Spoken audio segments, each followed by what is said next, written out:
Hey, Hey, how's it going? good. So we're going to talk about As promised, we're going to Innis talk about Innisfil sales year end year 2020 end. and how it compares year over year to 2022, correct? Yes. Okay. We're also going to cover off this is well, there's not well, other than Friday Harbor condos, there's no condos down there anyway. So these are all freehold properties, and we'll kind of go a little bit more in depth with what we've seen in the market this year for prices and where they started off and where they are, throughout the year a bit and chat it up a bit. Yeah. Good. So, Let's hear it. year over year, so there's some funny things going on because in some areas compared to Barrie, they're better off, but in other areas they're worse. So, um, sold per month in Barrie it went up 20% For December. for December. Innisfil it went down by 14.5%.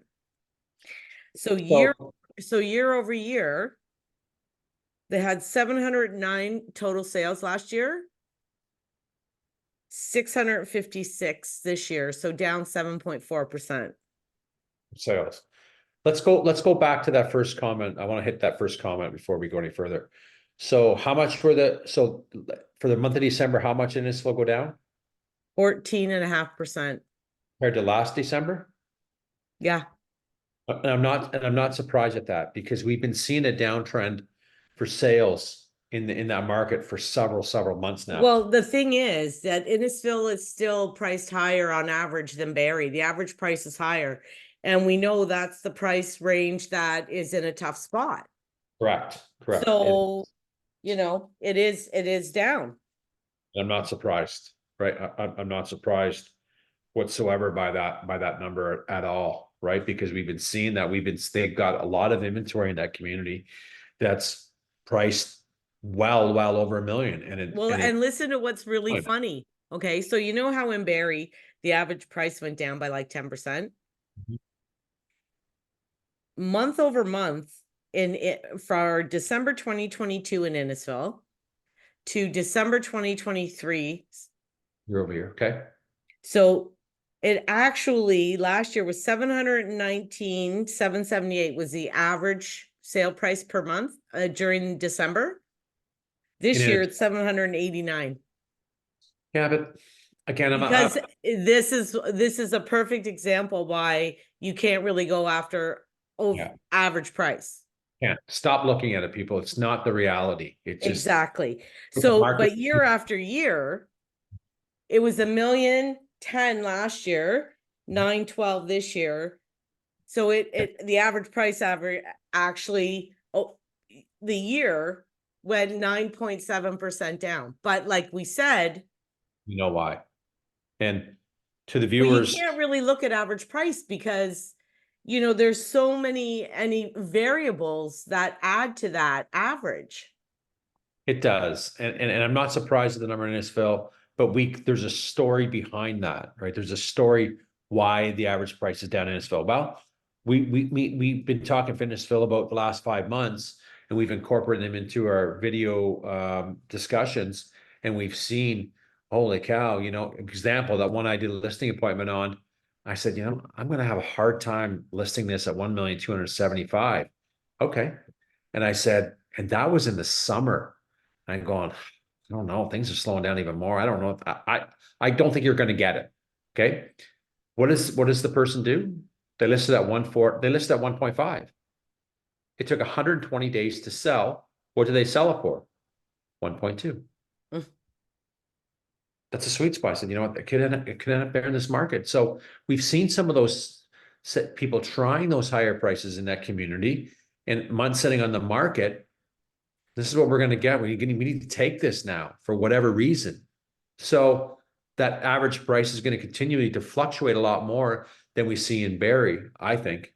Because Well, the other thing is, I think that because the higher prices really aren't selling a lot right now, um, their average price still is higher than Barrie, it would be. and it is, but they're just slower too. They're A lot. having less sales and less at the higher price. The lower ones are still selling a little bit more. Now, Yeah. the funny thing is, in Barrie, our inventory is up 44% over last year. Yeah. Innisfil, it's only up 18%. Hmm. But look at look at the size of communities too, right? Totally two different communities in the sense where geographical wise, Barrie's 4 times larger. Yeah. Maybe five times larger, close to five in that range. So that I think that's kind of normal to see, but I just think totally Like different. they only have last year, at this time they had 168 listings, and this year they only have 205. Yeah. So Innisfil is going to remain a tough market. I think with the sentiment changes in 2024, with, buyers coming back a little bit, feeling more confident in things, sentiment changing in the market, and the buzz around that, rates are going to drop, and rates are going to drop. I don't care what anyone says. The economy's got lots of cracks in it. We've talked about this numerous times in the past. GDP for the last 2 quarters, crap. It's not going to be a great print for Q4. It could be flat, but I think it might be a little bit under. So it's not going to be a robust year. So the Feds are going to have to lower rates. I think people holding those properties right now, those 400,000, I mean, 400,000, sorry, those 1.4, 1.3, 1.5, and there's a lot of them in Innisfil, might have a better shot, depending this year. Are they going to see growth and a great, we're going to go back to the 1.6 for my property the way it was priced in 2021? No, that ain't happening. We're a little bit ways from that, right? Yeah, and So I don't think, after this COVID and this crazy market and these highs and lows, I think you're gonna see people being a lot more, um, what's the word for it? Hesitant. Like I don't think you're gonna see people, even if there's 10 offers, I don't think you're gonna see something 400,000 or 300,000 over. that's not happening. That's Like not. people are going to be more careful now, right? Because we have a whole group of people that bought in 2020 who are effed. They Mhm, paid, their houses have gone down over 20%, mhm. almost 30. In my neighborhood, couple around the corner, so for 1.1. And if they Yeah, got 800 now, they'd be fucking lucky. yeah, I know, I know. Like, And so their mortgage is probably higher. they want it to value as a property. There's lots of those people around. Yeah. People that bought in 2020. So I think people are going to be much more hesitant and careful if there is a bit of an uptake. I don't think you're going to see like that craziness from 2020. There's too many people that got burnt and too They many have to stories force to out there. stay, and they have to stay. They can't list.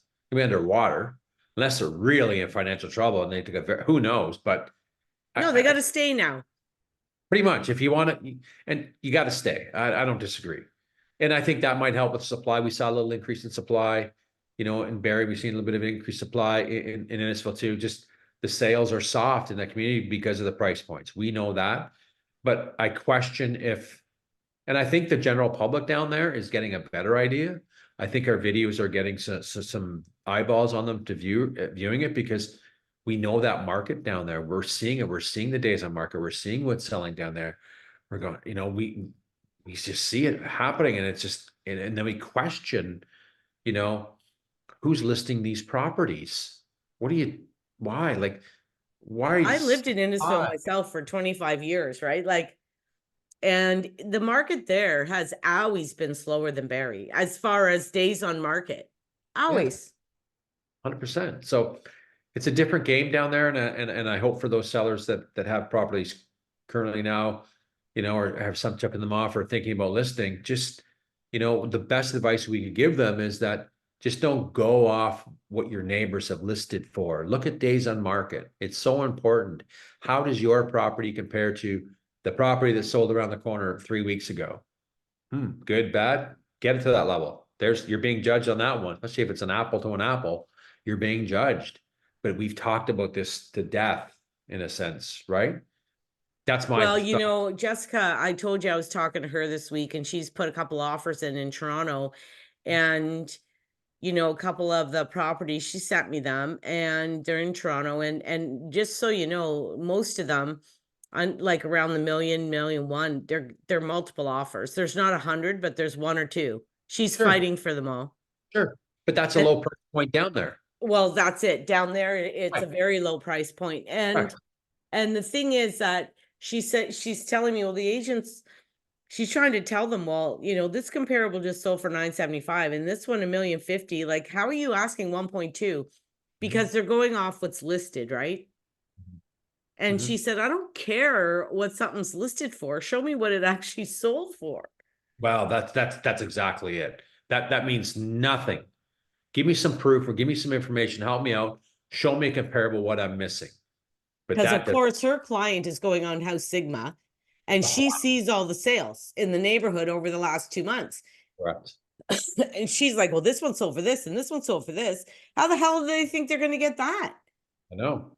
That's just great. You know what? And that's a good point that you bring up. There's a lot of people doing that, right? Like the days of calling your realtor and send me over the comparable. I want to know what they sold for. Those phone calls are getting less and less, right? Mark, they're telling us. They're telling us what's going on in a sense, right? Where this is Well, what's okay, I'm gonna give you a perfect example, and I really hope the general public or people that watch this understand this.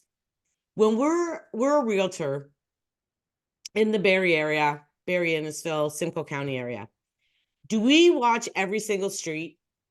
no, it can't. Do we know every single comparable in every single area? No. So, but if I live on a certain street, I'm going to know that street. Oh, 100% you are. So 100%. our client watches their area, right? They watch their street and their little area. And then Yep. they call us. Yep.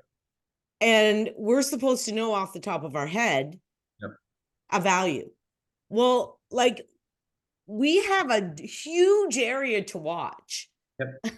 Yep. We don't know every little thing about an area until somebody asks us a question. Then we can do all the research. We can Yep. even find out ones that sold off market from Geo Warehouse, so we can find out the prices if it was a private sale. Like we Correct. have a lot of things available to us that the general public doesn't. Correct. Correct. But off the top of my head, I don't know every single street in the city No. what the value should be. No, you're not gonna. You're not gonna, right? And it's not gonna happen. But I like the technology and I like the transparency that the public has that information, has those tools to work with. I think it's great. I think Well, it's and Mark, listen, between you and I, how long does it take us to look? 5 minutes? not just take long at all. No. If someone wants to know, okay, in my area, on my street, what are the sales? What's going on? I Yep. could tell you in 5 minutes. Yep.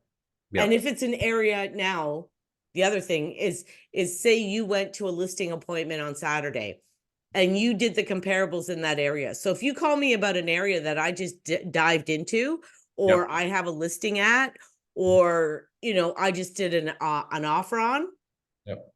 then I know it. Oh, 100%. 100%. But Great. if it's something like, I told you I sold that one and it's an SPP. Mhm. And an SPP means, for those that don't know, is it's a condition for the seller's property to be, or the buyer's property to be sold.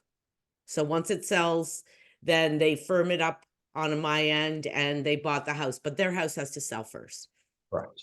So my client asked me, okay, Diane, do you think this is a reasonable price that they're going to price their house at? Can you send me comparables? Good Guess question. what? Do you think I could? Couldn't find them. Yeah, no. Yeah. And that happens. Because well, it's in the north end. It's up by Cundall's area. Yep.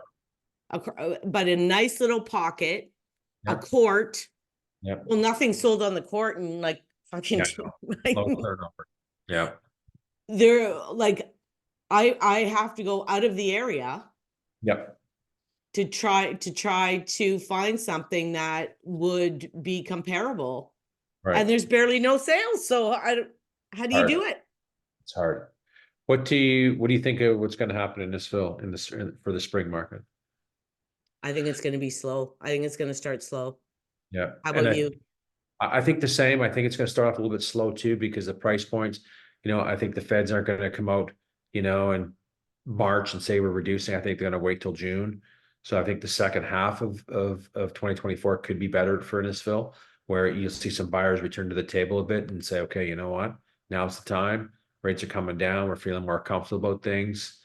Yeah, I do. I think the first of it's going to be slow because they don't have the low price inventory that's in demand in that community. So I think it's those, it's all high price stuff, and I think they're going to continue to sit for a while. And I think the sellers should have a good understanding of that's what it's not going to Well, be a spring market down there.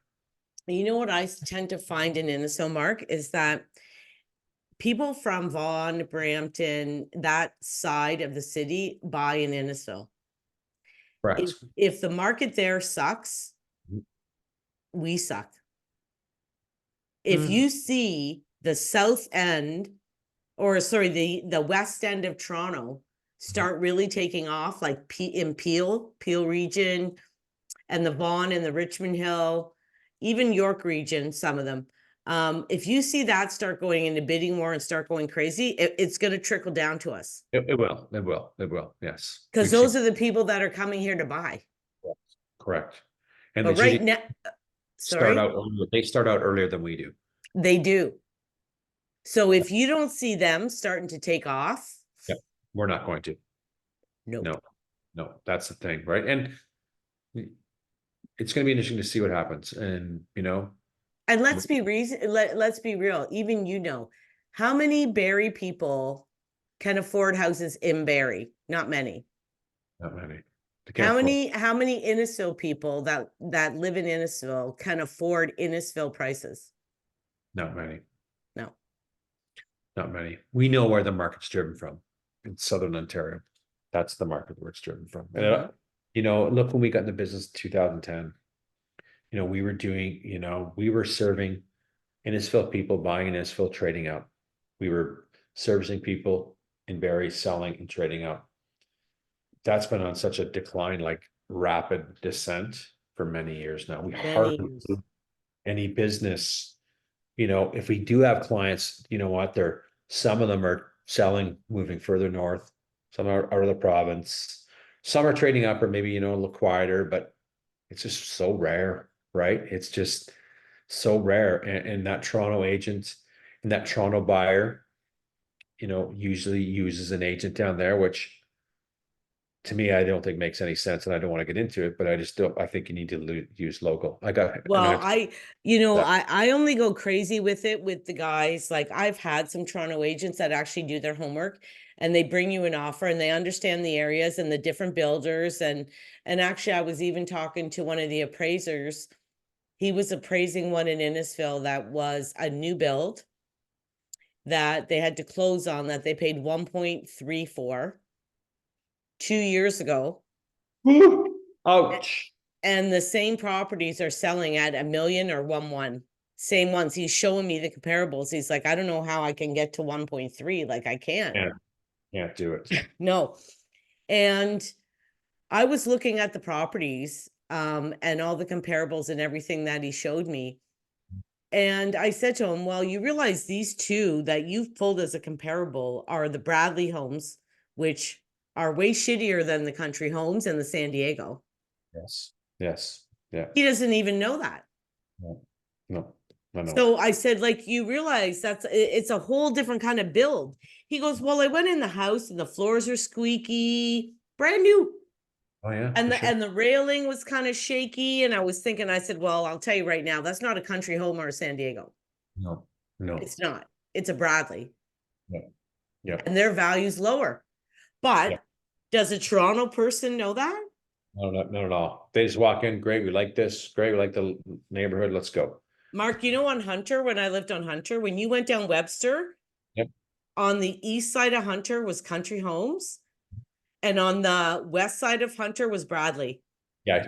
And there's a difference. Oh, there's a difference. There's a huge difference. Yep. Even on the outside finishings, they tried to kind of mock the same outside, but it's not. Mark, it's not the same, man. It's not. So I agree. But you know, back to that point too, I had a friend of mine send me a text going, "Hey, do you do Collingwood?" Not really, but I can, you know, kind of not really navigate, but I can kind of, you know, if you ask me to pull some up, I can pull it up. I said, well, question mark, why? Oh, I got a friend that, you know, wants to sell down there and sell that. You know what I said to her? She needs to get a local agent. You need to get a local agent to sell it. I don't Yeah. know. I can't. Call me stupid, but how can I service a market that I'm not familiar? Yeah, I drive there all the time to go skiing. I know the market, But but I don't you know. can, you know I don't what, know. Mark, I find for selling, I find it harder as a buyer to get out of my zone than a seller because all of the information's at our fingertips. I can see what the neighborhood sold for. I can see what, How we can do. That's easy parts to do. yeah. I'm just not comfortable. I don't know what's going on in the community or that neighborhood. Yeah, I can pull anything up you want to know about the neighborhood and this and so anybody could do that. But that's just me. I'm a big believer. And if I don't know the community, then how can I serve a client? That's just me. Well, I've done it. I've sold in flipping north of Huntsville. I've sold in freaking Whitby. Yeah. I Yeah. mean, if you have a cookie cutter house and they're all the same in a subdivision, it's pretty flippin' easy. Yeah. And I didn't really know much about and there's a ton of product down there right now. And I don't know. It's just, I think people should get the best representation in a market where I see it flooded with inventory right now. Like they need Well, you to, know what, Mark? This is the difference. You call a local agent who's an asshole, or you take Diane, who you already trusted. well, for sure. Like something like if you That's have a past rapport with someone that wants to buy in a different community, I find it easier to buy in a different community than I do to list, depending. Because I can always get in. I always got colleagues and you've done certain things. Gary's done certain things. Hey, what about this, Sarah? I got those are on the yeah. fingertips, but selling it to me is a little different. But anyway. Well, no, everyone that I've done out of area is Yep. a past client. Right. Right. It's Right. not somebody calling me out of the blue Right. Right. from Whitby and saying, Diane, sell my house. Right. That's right. No, I get it. No, every one of them has been somebody I either bought with Yep. or I did another deal with them somewhere Yep. and they trust me. So, because sometimes if you're going out in the world, say you have an investment property and you don't live in the area either, and you don't know a realtor, No, I know. I get it. you're taking a big risk just calling somebody out of a phone book kind of thing. You don't know who they are. No, I agree. Those past relationships mean a lot, right? And you built up trust over the years with these people and they trust you. I think we're done with Innisfil. I think we've chatted Innisfil to death. I think we have a We good, have not much has changed. inventory up 18%, prices down, sales over the whole year down 7.4%. Isn't And the that bad? average price over the year down 9.7. Yeah. Just don't read too much over the price, but you know what? Not bad considering with the amount of inventories down there for sales. Not bad. It's So not horrible. And horrible. considering, a couple of the realtors at the office today said, oh, I hope 2024 is way better than 2023. And I Yes. said, why? And there was two of them there that said they had their worst year ever. Yeah. Some people had some really good years. Some people had some average. Some had their best. Okay. It's all because we all get fed by our database by our past clients and But if referrals. overall sales are down, everybody's down. 100%. 100%. It's easy. Okay. Have a good night. Okay, Ciao. bye.